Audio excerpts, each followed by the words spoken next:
This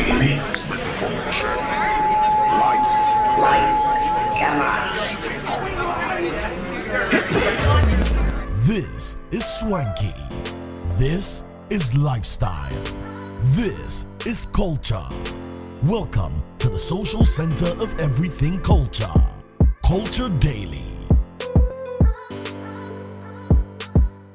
It is time for a big conversation, and that only means that we are wrapping up on the Culture Daily Show for the week as well with this very last hour that we are into. And yes, it's been a great 3 hours, if I can say, or almost 3 hours, if I can say so. My name is Lenny Lamote, back here with Sofa and Kojo Trip. I mentioned before we started our segments that we are going to be speaking to Desi Ocean, who is a digital content creator and then also a tech guru as well. He knows his stuff, okay?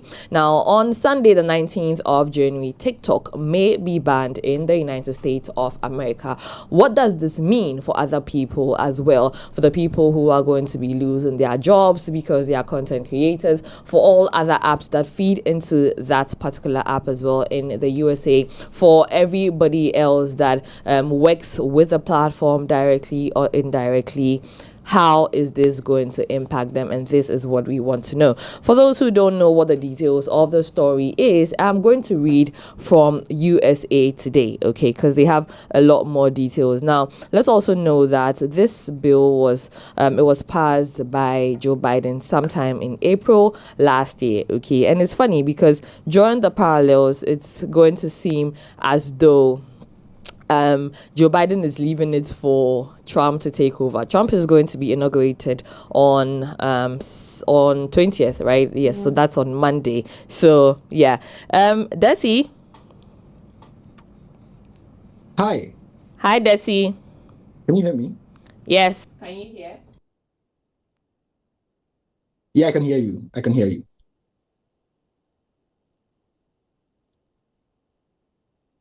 Thanks for joining us, Desi. Thank you for having me. Okay, great. I just want to read, just a briefing of the write-up, and then we get into the conversation. Great.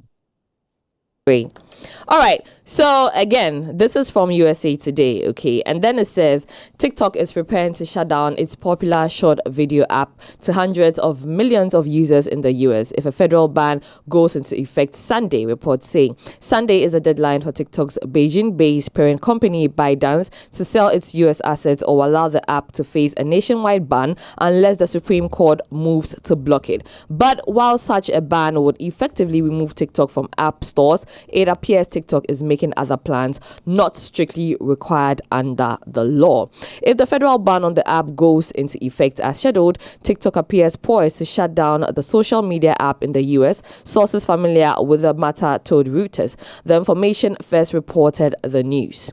The revelation comes after the Supreme Court appeared inclined to uphold a law President Joe Biden signed last spring on national security grounds, even as President-elect Donald Trump and some lawmakers are advocating for an extension on the Sunday deadline.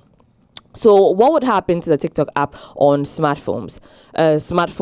Under TikTok's plan, people attempting to open the app will see a pop-up message directing them to a website with information about the ban. Reuters reported, citing sources who requested anonymity as the matter is not public. Okay. It further says the company also plans to give users an option to download all their data so that they can take a record of their personal information. USA Today reached out on Wednesday to TikTok regarding details of the reported plan, which is different than what would be mandated by law. Under the law, TikTok ban would essentially make new downloads on app stores like Apple and Google no longer possible. While existing users could still access the use of the app, they would be unable to update the app, which would likely degrade and stop working over time. Okay, some lawmakers are urging Biden and the Supreme Court to take steps to prevent TikTok from being banned on Sunday. Senator Ed Markey, DeMars on Monday, said he plans to introduce the legislation to delay by an additional 270 days the January 19 deadline by which Biden must sell TikTok or face a ban. TikTok creators and users across the nation are understandably alarmed. They are uncertain about the future of the platform, their accounts, and the vibrant online communities they have cultivated, Mackey said in the statement. These communities cannot be replicated on another app. A ban will dismantle one-of-a-kind informational and cultural ecosystem, silencing millions in the process. Now, I'm just going to end with this, okay? Mackey has also joined Senator Rand Paul, Arki, and Rep. Rokana D. Caliph in submitting a bipartisan brief asking the Supreme Court to reverse the lower court's decision to uphold a TikTok ban. In the brief, the lawmakers argue that there are less drastic measures that could effectively address data security issues without infringing on constitutional rights. So that is the story, okay? Just for those who don't have an idea about it. Again, this is from USA Today. Reuters also has a lot more information about this TikTok ban, so you can check that out while you're also listening or after we have this conversation with Desi Ocean. All right, Desi. Can you hear us? Yeah, I can hear you. For those who don't know what you do in totality, can you just fill us in, and then we dive straight into this conversation about TikTok's ban and what the impact is? Oh, okay. So to those who don't know me, my name is Desi Ocean. I am a technology content creator and IT professional. What I do is I try to break down complex tech concepts into bits and bytes that make it easy to understand for everyone. All right, Desi, thank you. So now that includes you using TikTok to also grow your brand as well, right? I know that this ban is going to be happening Yes. in the US, but I've mentioned before, and I'm going to mention again, that it's going to affect people outside of the US one way or the other. So let's just get into the possibilities of the ban affecting people the world over. Yes. So for the main information, as we know, is TikTok is being banned in the US. But for creators like myself who rely on US companies at some point to aid in my income would be affected by something like this. Not only is it in terms of the brands that I work with, but also the audience I have grown there. About the third strongest audience on TikTok for my part is US. So that means all that section of people are going to disappear,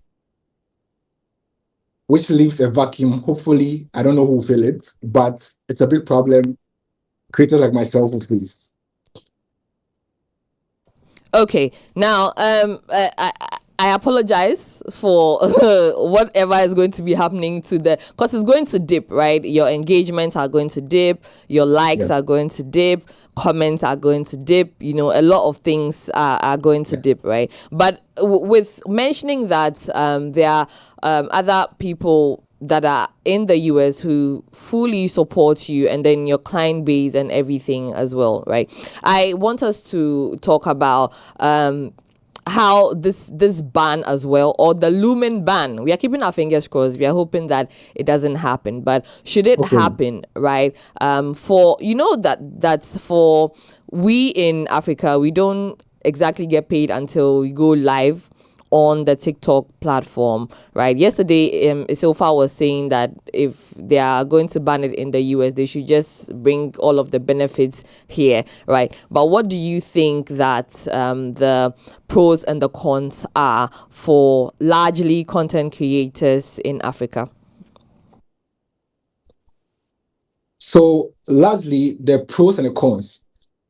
One, one pro I see people really expected to see in terms of the ban, especially for even African creators, is that the hope TikTok moves that revenue to other markets, right?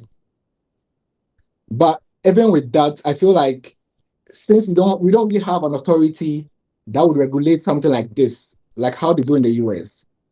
So for the US, there are institutions that ensure that creators are being paid well.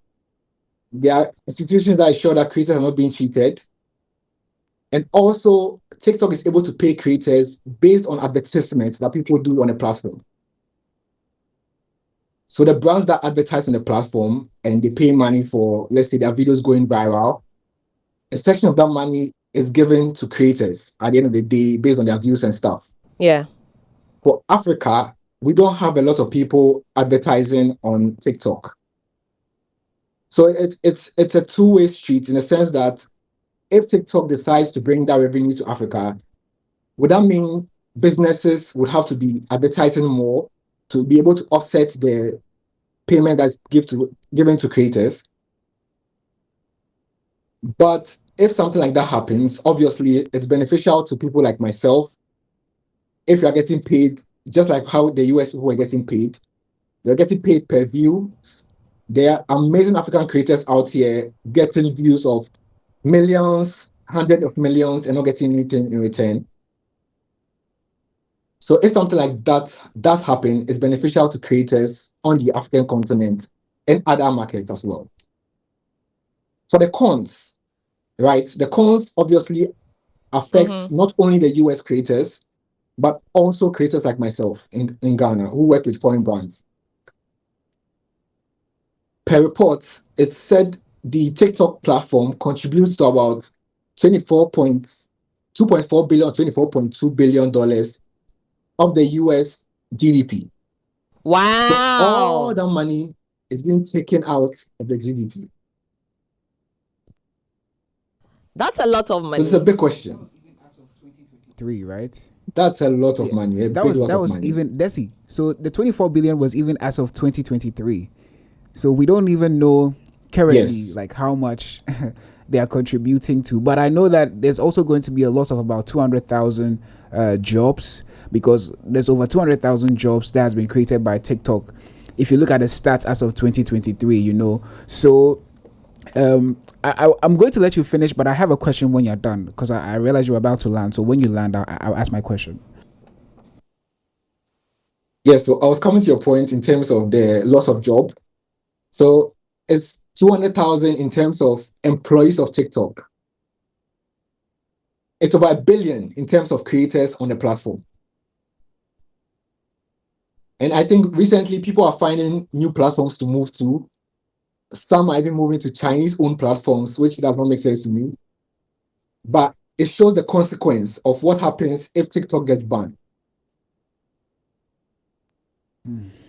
Anyways, it does show, you know, the gravity of the situation. You mentioned that people are moving to other platforms. Now, my question was going to be about that. So I think that yesterday we talked about this here, and then, you know, the US government obviously is looking at banning the app because of the parent company, which is the ByteDance, and ByteDance is a Chinese company. So their concern is that they are taking, the company might be forced by the Chinese government to take people's data, private data, gather information and share it with them in order for them to have insight on the, you know, stuff that's going on in the US, or to have an upper hand over them, right?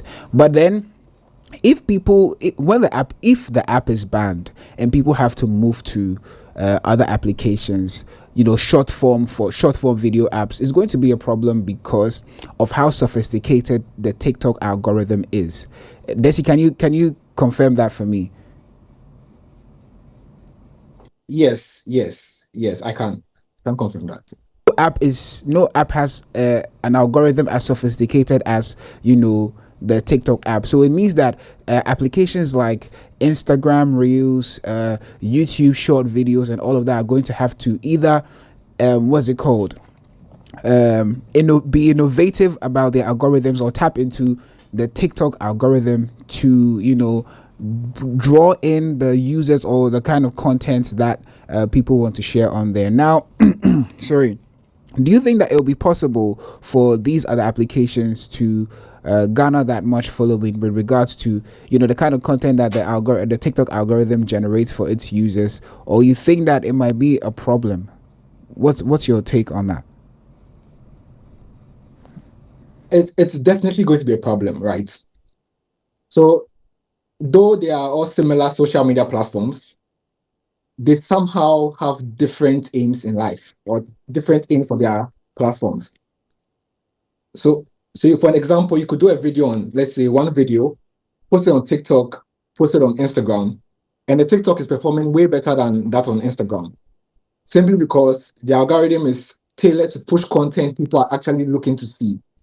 Whilst Instagram is just pushing content nobody really wants to really see, right?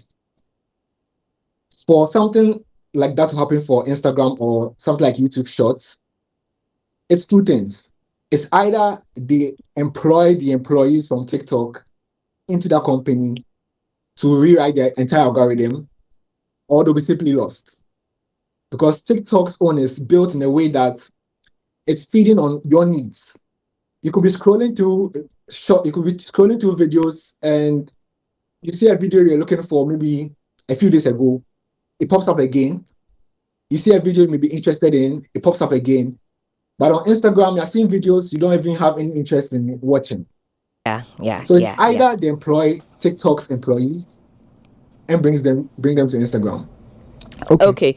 Void of employing the TikTok employees and all of that, right? I strongly believe that all of these other platforms have fed off TikTok, okay, because we didn't have YouTube Shorts before, even Instagram Reels before. It was IGTV. All of a sudden short form content started becoming a thing, and then now IGTV just died off, and then we got the Reels, we got Instagram Shorts. Even for Snapchat as well, we had the Explore page, just as we have it today. Okay, now what will be some of the perks of the TikTok platform shutting down in the USA? Just over the top of your head, if you can just think up some of the things, because some people also believe that the TikTok platform, the America TikTok, is full of a lot of nudity. I don't believe that, because I think that a lot of American content creators have come up who do a lot of things, cutting across a lot of industries, right? So beauty, fashion, lifestyle, tech,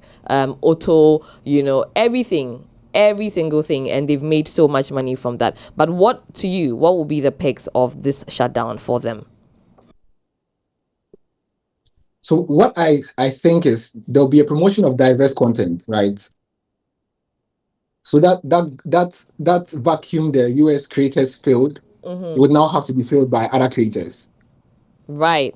So you could see new creators coming up. You could see old creators creating more content and being seen more on the platform, rather than being maybe less seen in the past.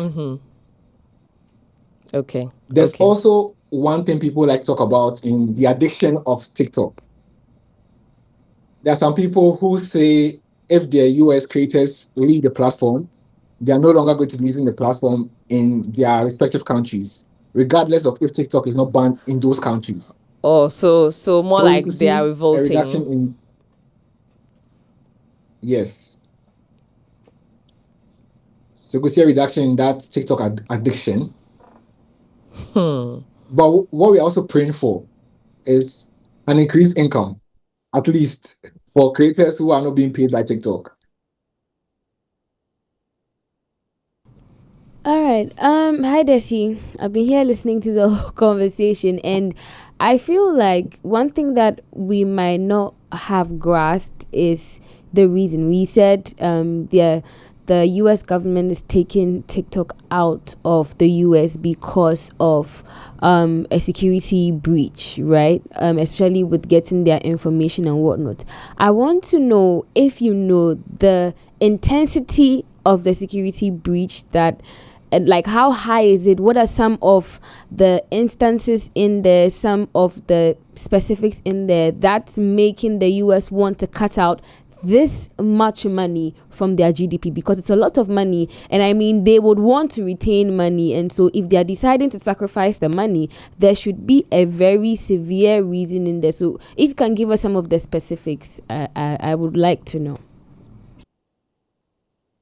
Okay, so their main reason, like most governments or a security conscious government, is the breach of data privacy, right? Most of these apps collect a significant amount of data from us. There are some things that may look as random as they are, but they are not necessarily random. It's based on data they've collected, analyzed, and using to feed a certain piece of content to you. Again, US is a security conscious government.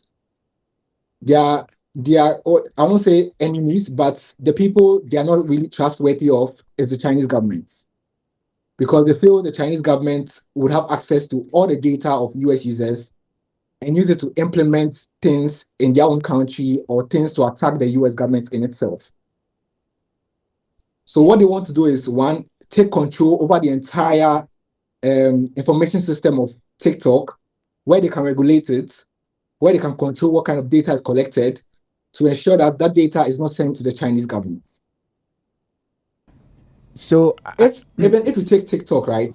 TikTok, the app we have for us and most parts of the world, is totally different from what they have in China. Even though it's the same platform, but that's totally true. different things. For China, you could see only educational content. You will not see people dancing, people doing some stuff. It's educational to help educate the masses. But when it comes to the US and the world side, you see all sorts of content. Now, it seems that the Chinese government that's what they are saying, has access to the world data, and they're using to tailor their own app in their country. So the US wants to take control over it. One, not take control over it in the sense that everyone's data is being protected, but only US citizens. And it's a very valid concern. Desi, so I like the fact that you mentioned that TikTok is not the only app that collects user data, So I think that, in my opinion, if this ban actually goes through, it's going to, spark retaliatory action, because other countries are going to feel like, now they also have to review, or they might even take certain stringent measures when it comes to other international applications, the use of other international applications in their country. So I want to find out from you, does this signify, or does this mean that there needs to be a complete overhaul as to the way countries or bodies that's responsible for regulating these apps in various countries, they need to look at the way the apps operate when it comes to collection of data and stuff everywhere for every single app? Or is it only that because TikTok is, kind of in a way affiliated to the Chinese government by way of the parent company ByteDance, that they are doing this? Or, like I said, do we need a complete overhaul in looking at how every single application collects user data? Yes and no. So let me take the US situation, right? Most of the other platforms are owned by US companies. So Instagram, YouTube, Snapchat, and most of them are facing some level of Congress oversight in terms of the data they are being able to collect. So someone like Meta, Mark Zuckerberg has gone to Congress several times, answered several questions, has been sued several times by the US government, all in the bid to protect US data.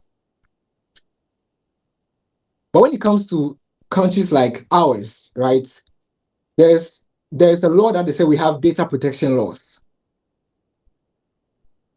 Those laws are not really being enforced, and I don't know how they're going to be enforced in terms of some of these platforms. Even in a situation where Facebook wasn't paying creators in Africa, right? There's some African countries who called their Meta executives, sat them down, had a conversation with them to ensure that at least creators are being paid on Facebook. In our part of the country, that has not even happened. yes, there are some creators who are making money from TikTok, from Facebook, because of what the other governments did. But in terms of our own governments or in terms of our own systems, nothing is really being done to even protect our data. So yeah, in some respects, there needs to be some overhaul in terms of how our law is applied, how these companies access our data, because I feel like in this part of the country, there's nothing protecting us. They have access to everything. They have access to even our call history, sometimes even our bank details. They have access to everything, and nothing is being done to protect us. So that needs to be changed. But also, for something like this, people feel like it's trying to censor the amount of work people can do in that respect. So they feel like if TikTok and Instagram and those platforms are prevented, or there's an oversight on them from collecting their data, it restricts exactly what they can do and what they cannot do, which may affect people like us in the long run, because now our content may get moderated, our content may have to pass through government approval. There's a whole lot of things around there. So in that respect, it can be a good thing for a total oversight, and also a bad thing in that respect. Now, for this privacy and then also security purposes, right? Do you think that the user also has the power to give the app whatever information they want or not? Because then if they ask you for your date of birth, your email and all of that, and then you give it to them, shouldn't it be possible for the user to also withhold a certain level of information from this app if they are not going to be doing it on their part? So like I always say, right? Most of these platforms, you could decide to give them wrong information, but they still have access to it one way or the other. They could tell you, I think there's a new feature for smartphones or some platforms that allow you to turn off tracking for these platforms. So they may ask you, do you want to be tracked? And you say, oh no, I don't want to be Yes, tracked. yes. But in the end, even if you decline it, you are still being tracked, because we don't have data protection laws that are being implemented in that respect, at least for this part of the world. But for US, they are looking to enforce such strict measures to ensure that, one, you are not being forced out of data that you don't want to present. So you're not being listened on, you're not being made to, like, they're not reading your conversations and those stuff. So yes, you could give them fake information, at least in this part of the world, but they still have access to it. So I don't know I if this think that happened to you before. Like, let's say you're looking for a shoe to buy on somewhere. You've searched, you can't find it. Moment after talking about it with someone, you open You only Instagram see shoe and you start seeing ads. everywhere. That's all you see. Yes, ah, yes. Desi. This part of the world, you cannot really protect such things from happening. But outside in the developed countries, they are trying to prevent such things from happening. So I think that so far, the points that you've made suggest that security concerns are actually valid, right? I have watched a few of your Yes. vlogs. Let me put it that way, for want of a better word, where you have talked about security when it comes to data protection and stuff with these applications, because obviously you're a tech guy. And then you also are a user, someone who benefits from using these applications. And currently, the conversation stands at economic benefits versus security concerns. What do you think that the balance can be in order for everyone to be happy? You know, I think because there has to be the public is concerned about their earnings. People are making money from YouTube, and then the government is also concerned about its citizens, where they feel like the citizens need to be protected. And from everything that you've said, the security concerns are actually valid, because if I don't want to be tracked and you're still tracking me anyway, then I mean, do you understand what I'm saying? So where do you think that we can actually like strike a balance to ensure that there is enough protection for the user, and then still at the same time you're able to, you know, use the app and then still monetize or make money off of it? So I'll even use the US example, right? So aside the ban, there have been proposals, right?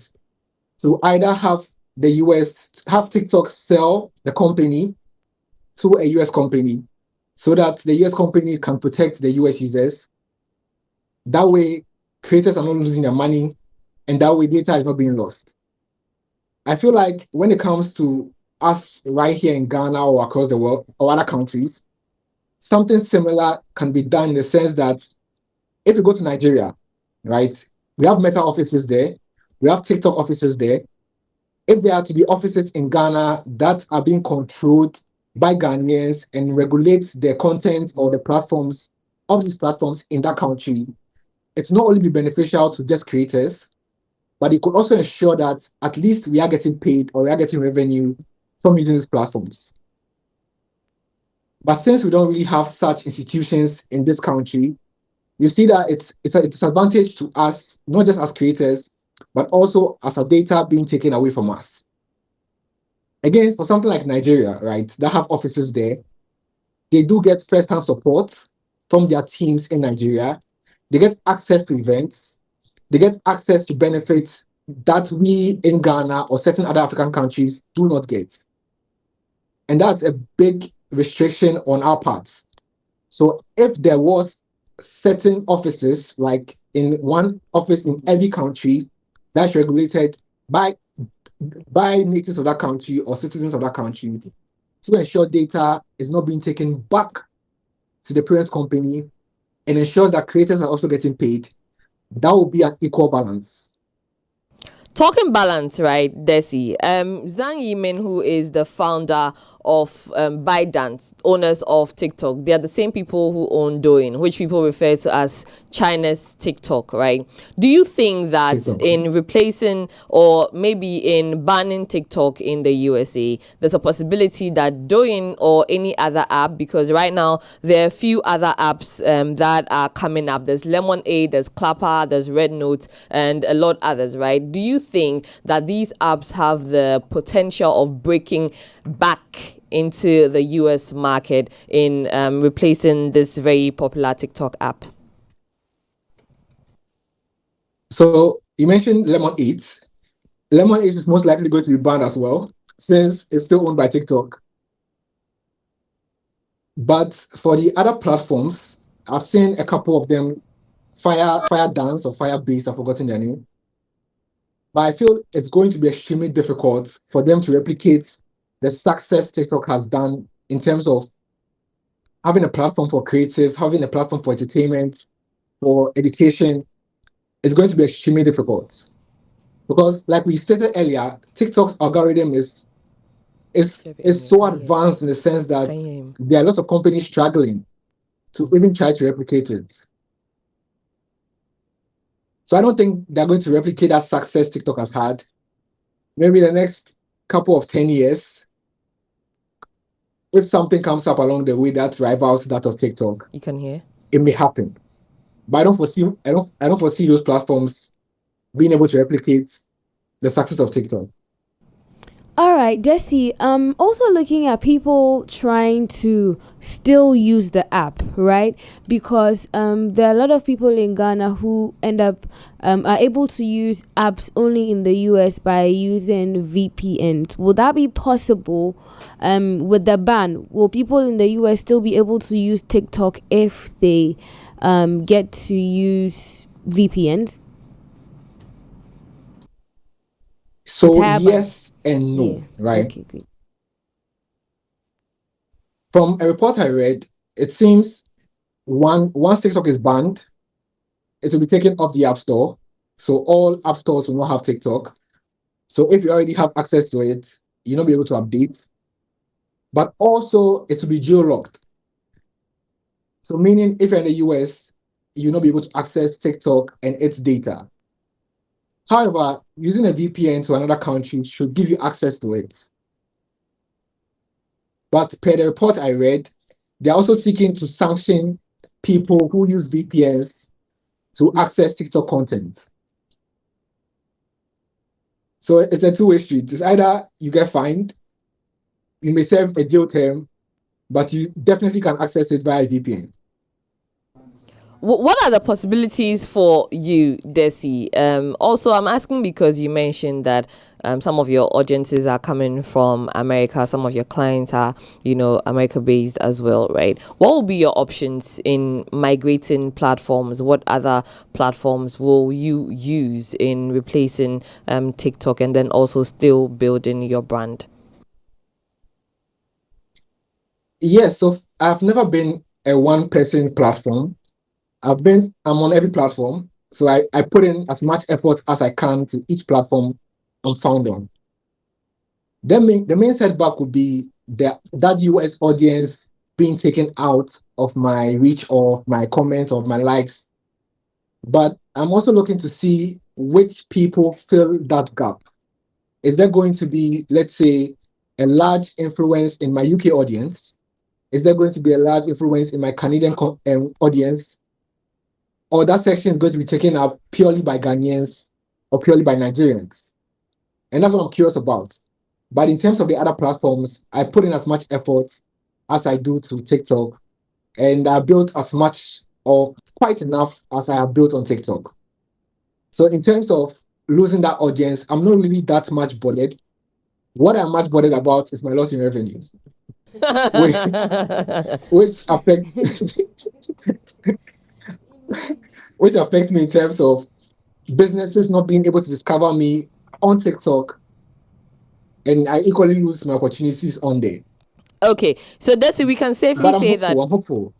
Yes, I'm hopeful for you too. We can safely say that you are the blueprint of do not put all your eggs in one basket, because people's eye Yes. become clear really, really soon. But yes, we'll take the last question and then we wrap up on the show, Desi. Yeah, full circle. I think this is Yeah. one of the things that's most important to me. A lot of people are of the opinion, or there's speculation, that this ban could also be the government's way of stifling freedom of speech, right? And obviously you're not in government, Yeah. or you're not you don't affect policy in any way. But in recent times, we have seen the youth, especially in Ghana, turn to social media as a platform to voice out their frustrations, voice out their concerns. I think that TikTok has also been one of those apps which has really contributed to furthering the agenda, because it reaches a wider mass, or a wider audience. Now, do you feel like possibly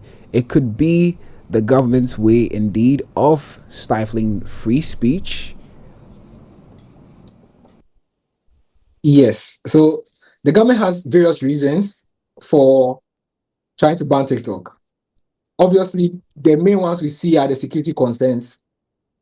But obviously, they're also looking to gain some sort of control over such a platform. And that's why TikTok itself is not looking to sell, because they feel once they sell to a US company, the government has oversight over such a company and will restrict free speech, which is true to an extent.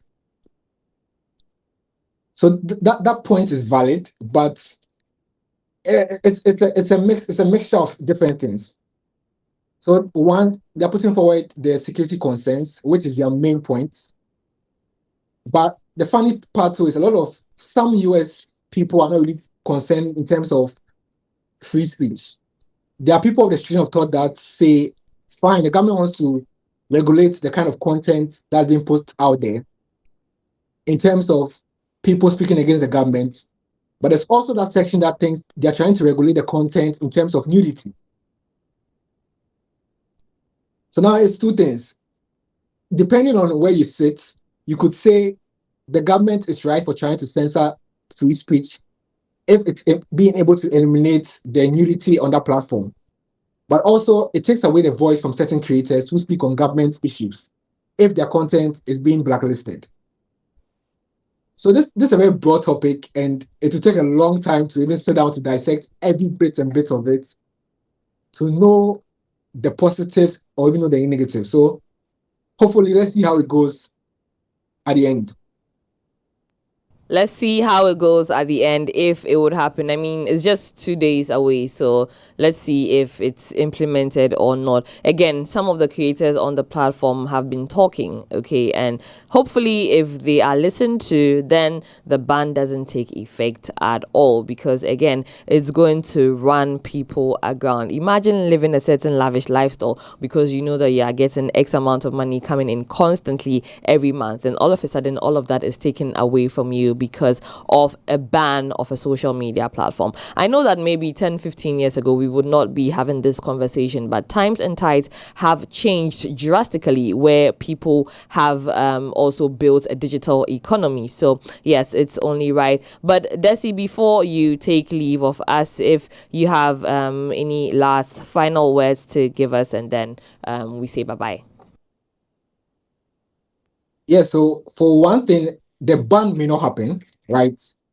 Because Hooray! they are getting a president who campaigned heavily on TikTok.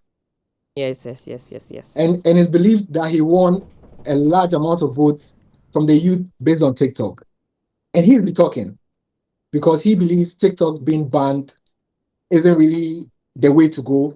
So hopefully after he's sworn in, he can take effect and decide not to ban the platform, despite the Supreme Court banning it. He can decide not to uphold it. So let's see what happens. Yes, let's see what happens. Again, another thing is that his inauguration is on 20th. The ban is supposed to take effect on the 19th. So what if, I'm thinking, because of what you just said, right? What if it is banned and then right the next day they just lift the ban? That's also another possibility. Yeah, bounce it. Yeah. I heard, I'm not sure, that's why I didn't really want to say, but I saw on TikTok that there's been an extension. I'm not sure of that. We'll have to. They are looking at a few days extension, I read. But again, few days extension. Let's see. Probably because they calculated and saw that it's a possibility, and it's Trump. Yeah. It's Trump. So I mean, let's see how it goes. Yeah. Desi, thank you so much for joining us on this conversation this morning. We are really grateful. Thank you for having me. Yes, we've been having a conversation with Desi Ocean, who is a digital content creator and then also a tech content creator and a tech head as well, talking TikTok's ban and what the possible impacts are. Also looking at some pros and cons for those in Africa and then also for those in Ghana as well. Some people may be jumping and dancing in their heads, but anyway, Sunday the 19th is almost here, so let's see how that plays out. Desi, have a good day. Thank you so much once again.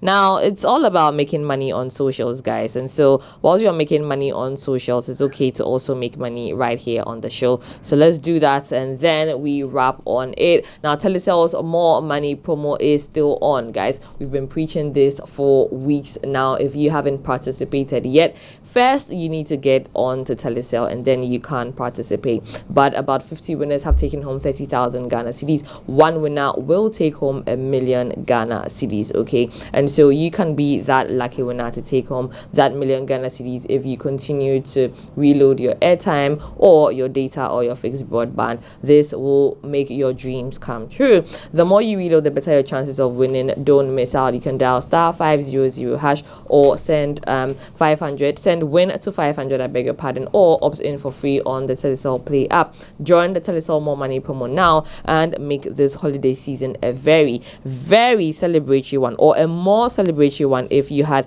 a celebratory one already, okay? Remember that terms and conditions apply, and this is also brought to you or regulated by NLA on the Caritas Lottery platform. You know what we say? With Telecel, we connect energies. Talking about connecting energies, Cleanse Hand Soap is here for you if you want to protect yourself from germs and bacteria. It is really important. It helps you stay clean throughout the day. It's perfect for your hand washing moments as well. Now it's available in a variety of invigorating variants and very delightful flavors. So whether you want vanilla and honey, antibacterial, chocolate, or maybe some strawberry and aloe vera, Cleanse is here for you. So share the moment with your friends and family. Choose whatever your favorite is and stay clean with Cleanse, the GC brand. It's all about you. Like when you said share, I was about to say share the link. But anyway, Yeah, anyway, so we'll head straight for our next one. Betway says we've all been there. You've placed the perfect multi-bet and it's all going your way until it's not, and one or more picks let you down. Well, with Betway's Bet Saver feature, you can win even if your bet misses. Even on multiple losses, you can get your bet back and more with Bet Saver exclusive to Betway. Get way more. Terms and conditions apply. Regulated by the Gaming Commission of Ghana. Bet the responsible way. Betway, get way more. Also, after you finish placing your bets and you've won your money and you want to get an education, probably because you haven't gotten an education prior to that, if you want a British degree at a fraction of the cost, if you want a vibrant student experience in a community that equips you with useful employability skills, taking you one step closer to the career of your dreams, then you can enjoy all these and more, plus up to a 50% scholarship for your degree at Lancaster University, Ghana, where you will be taught by the finest faculty trained to UK standards at their ultra-modern campus. For more information, visit www.lancaster.edu.gh. You can also contact them via email at admissions@lancaster.edu.gh or call them on 020-960-7008, 020-960-7008. Lancaster University, Ghana, the only British university campus in West Africa. Definitely, and you know you need fresh breath regardless of anything that's going on in your life. So you know that every time we eat, food and sugars are trapped between our teeth, leading to tooth decay, gum disease, and in some cases, very foul breath. Now, brushing your teeth every morning and night with Pepsodent Charcoal and Pepsodent Herbal Toothpaste is very essential for your breath. Now, Pepsodent Charcoal is made of a fine blend of fluoride with a unique combination of natural charcoal, lemon, and zinc to whiten your teeth, strengthen them, and remove bad odor from your mouth. For the herbal lovers, you can try the Pepsodent Herbal Toothpaste, which is infused with a unique blend of green tea and herbal extracts formulated to repair and protect your gums while giving you an all-round cooling sensation. Always remember to brush your teeth in the morning and at night before you go to bed. And since Pepsodent is the OG that has been educating Ghanaians on dental and oral care for the past 26 years, definitely do also reach out to them on their toll-free number 0800 161 000, 0800 161 000 to talk to a dentist for free. You can get Pepsodent anywhere and everywhere. Don't forget that with Pepsodent, every smile matters. Every smile definitely matters, and that is why we have kept you smiling throughout the morning, or maybe laughing throughout the morning. We've been doing the same right here on the Culture Daily Morning Show. And just like that, all too soon, it is Friday and it is 10 a.m. and that means that you will catch us again on Monday. Remember that we come to you Mondays through to Fridays 7 to 10 a.m. So yes, and then also I'm going to say thank you for sticking with us throughout the week. We really, really appreciate you, whether you're watching on 3 Music TV or listening on Plus 89.9 FM, or whether you're joining us on socials. And then as well, I'd like to say a very happy birthday to Mrs. Juliet Sasaraku. This is coming from your cousin Alvin Ninoy. He says that he's wishing you greater things ahead. And then also from the Noy and Jakwe families, happy birthday. They hope that you have a blessed day. And yes, guys, we've been here doing this on the Big Conversation and the Culture Daily Morning Show. We had Desi Ocean as our guest. The full conversation will be on our YouTube 3 Music Networks, okay? And so you can catch it on there as well. It's been a good one with Sofa and Kojo Trip, and until we see you on Monday, remember to stay safe and then also preserve your energy. No let anybody stress you unnecessarily, okay? All right, have a good one. Bye.